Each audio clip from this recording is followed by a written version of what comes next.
Welcome to the Parsha Perspective. Each week, we will delve deep in a weekly Torah portion to find a practical and insightful way to enhance your daily life.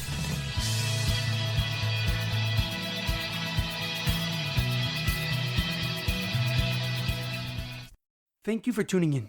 My name is Rabbi Shalom Yamini, and each week we will look into the weekly Torah portion to find practical and insightful ways to enhance your daily life. This week's Parsha Perspective is in honor of our homeland, Eretz Yisrael. May Kadosh Baruch Hu, may God protect our brave soldiers, and may God return all the hostages from Gaza immediately. This week's Parsha Perspective is in honor and in loving memory of Edward ben Ephraim, Shlomo ben Edward, and Yerachmiel Daniel ben Gedalia. May their souls be uplifted and may their memories be a blessing. Before we begin, this Shabbos marks Yud Shevat, the anniversary of the Lubavitcher Rebbe's leadership over the Chabad movement. It began in 1951, a year after the passing of his father-in-law, the previous Rebbe, Rabbi Yosef Yitzchak Schneerson of blessed memory. The Rebbe's leadership was unique. While most leaders focused on their communities, he sought out to uplift every Jew wherever they were. And following the Holocaust, he sent thousands of emissaries worldwide, ensuring no Jew would feel forgotten. His vision and dedication transformed world Jewry into the powerhouse it is today. But his leadership wasn't just global, it was deeply personal. He spent countless of hours connecting with Jews from all backgrounds. Through letters, meetings, and farbrengens, even those who only saw him on TV felt their connection to God rekindle. Today his vision is thriving, with over 5,000 Chabad institutions worldwide. The Rebbe's mission continues for those who bring light to others. And as we mark this special day, take action. Help someone do a mitzvah and inspire them to do the same. This week's Torah portion is Parshas Beshalach, Vision Beyond Darkness. Our Parsha begins with Pharaoh regretting his decision to free the Jewish nation. Determined to solve his Jewish problem once and for all, he gathered his army and set out in pursuit. And as the Jewish people neared the Yam Suf, near the Sea of Reeds, they saw the Egyptian army fast approaching behind them, trapping them against the water. Fear overtook them, and they panicked and cried out to Moshe Rabbeinu, "Why have you taken us out of Egypt?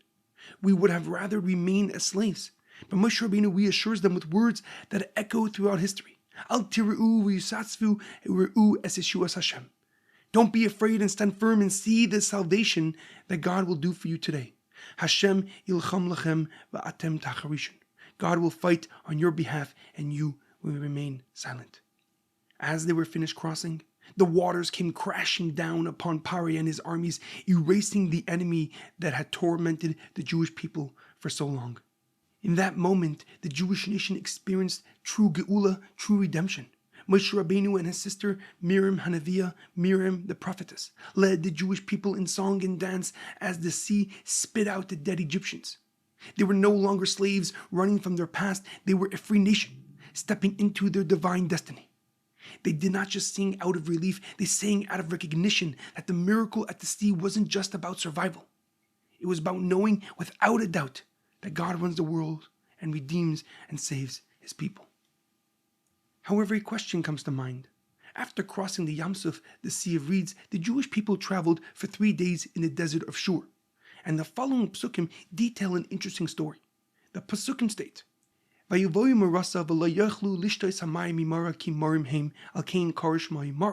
Jewish people came to Marah, but they could not drink the water of Marah because it was bitter, and that is why it is called Marah. And so the Jewish people right away complained against Vayilinu Am al Moshe. They complained against Moshe Rabbeinu, Lemer ma nishte, what shall we drink? And so Moshe Rabbeinu, he cries out to God, and God shows him a piece of wood, and he throws it into the water, and the water becomes sweet, and there God makes for them a rule. And they were put to test. If you will listen, im shemeh tishma l'koil Hashem lekecha. If you will listen to God diligently and do what is upright in God's eyes, listen to God's commandments and keep God's laws, then I will not bring upon you any diseases, any of the plagues that I have brought on Egypt. Why? Ki ani Hashem, ani havaya refecha. I am the Lord your God. I am your healer. While this story raises many questions, one stands out. Why did this happen right now?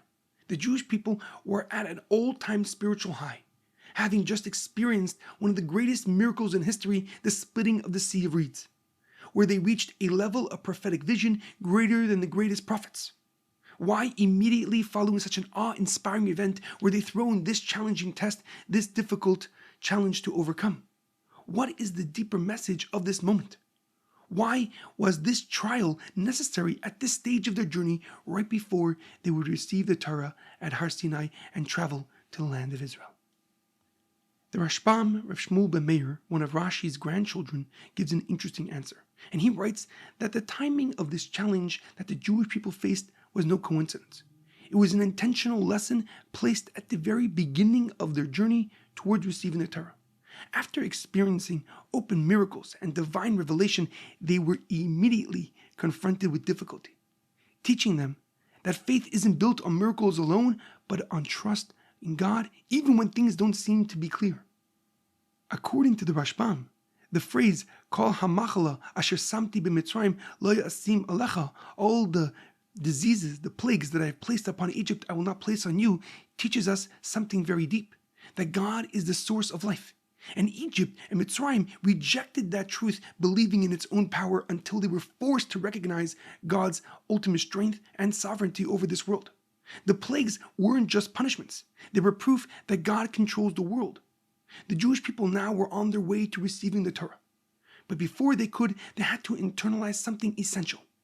Following God's path is not about just rewards and punishment.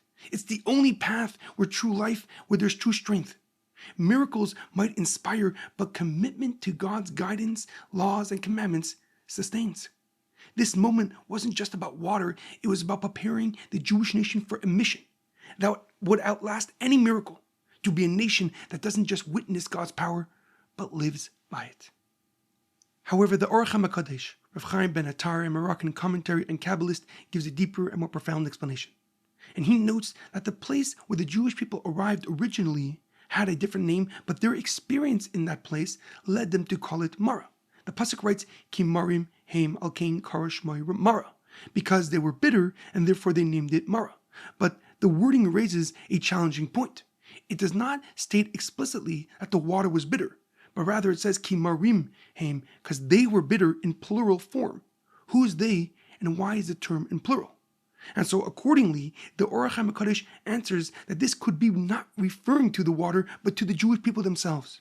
Their perspective had become bitter, despite all the miracles they witnessed, the 10 plagues, the splitting of the Sea of Reeds, the total destruction of their oppressors. They lost their clarity in the moment uncertainty set in. As soon as their comfort was disrupted, their vision blurred. The pasuk writes, "Vayelinu ha'am al Moshe," that the nation complained against Moshe. They didn't just ask for water, they protested with frustration. While going 3 days without water is definitely a challenge, the way they reacted revealed something deeper. They weren't simply thirsty, they had lost perspective. So this moment became crucial, because before they could receive the Torah and Har Sinai, they had to internalize a fundamental truth. Seeing miracles doesn't guarantee faith. Experiencing God's presence doesn't mean that it is permanently ingrained in us.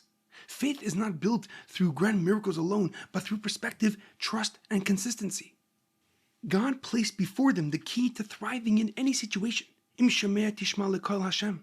And God is saying, if you will listen to my words diligently, do what is right in my eyes, follow my commandments, and keep my laws, I will not place upon you any of the plagues, any of the diseases I place on Egypt, for I, God, am your healer. The Orach HaMakadesh explains that this was the lesson before receiving the Torah. Living with faith is not about waiting for miracles to carry us. It's about how we choose to see the world, even when miracles are hidden. Some moments in life are filled with clarity, while others feel uncertain. The question is not whether God is there, the question is whether we recognize it. A piece of wood was all that it took to turn bitterness into sweetness. A shift in perspective is all it takes to turn doubt into faith. And when that shift happens, we don't just acknowledge God's presence, we live through it. And this lesson was the foundation of how the Lubavitcher Rebbe rebuilt world Jewry, leading the Jewish people out of the darkest period in modern history, the Holocaust, and transforming them into the powerhouse we are today. Where others saw devastation, the Rebbe saw opportunity.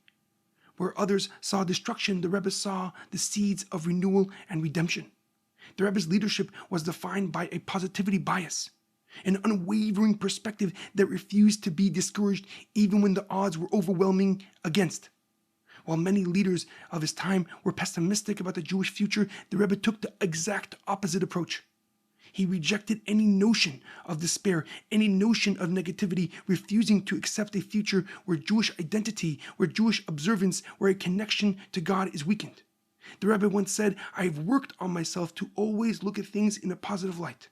Otherwise, I could have not survived." This wasn't just a personal philosophy. It was a revolutionary approach that changed the path of world Jewry. Chassidus has long taught the transformative power of thought, speech, and actions, principles that modern psychology today only later discovered. The Rebbe demonstrated how the teachings of Chassidus contain the deepest insight into the human mind and soul, revealing that positivity is not just a virtue, it is a force that shapes reality. The Rebbe challenges each of us to train our minds, to train our hearts, to see opportunities rather than obstacles, to uplift rather than to tear down, and to build a world of light even when surrounded by darkness. And unfortunately, with the war in Israel and rising anti-Semitism abroad, this mindset is more necessary now than ever.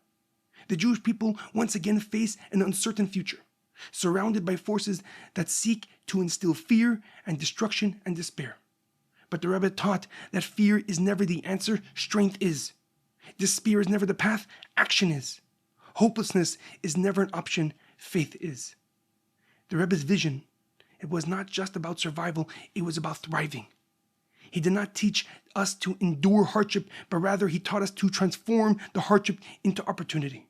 And today, now more than ever, we must hold on to that vision. Because a world built on fear will only bring fear. But a world built on faith, strength, and unwavering positivity, that is a world that is ready for the Geula Amitis Vashlema, a world ready for the ultimate redemption. There's a profound quote that I once read. To see the world as broken is easy. To see the world as redeemable, that is vision.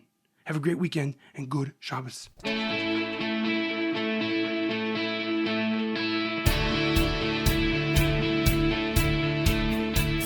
Thank you for tuning in to the Parsha Perspective. Check out our website, theparshaperspective.com. Send thoughts and comments to theparshaperspective@gmail.com. Till next time, thanks for listening.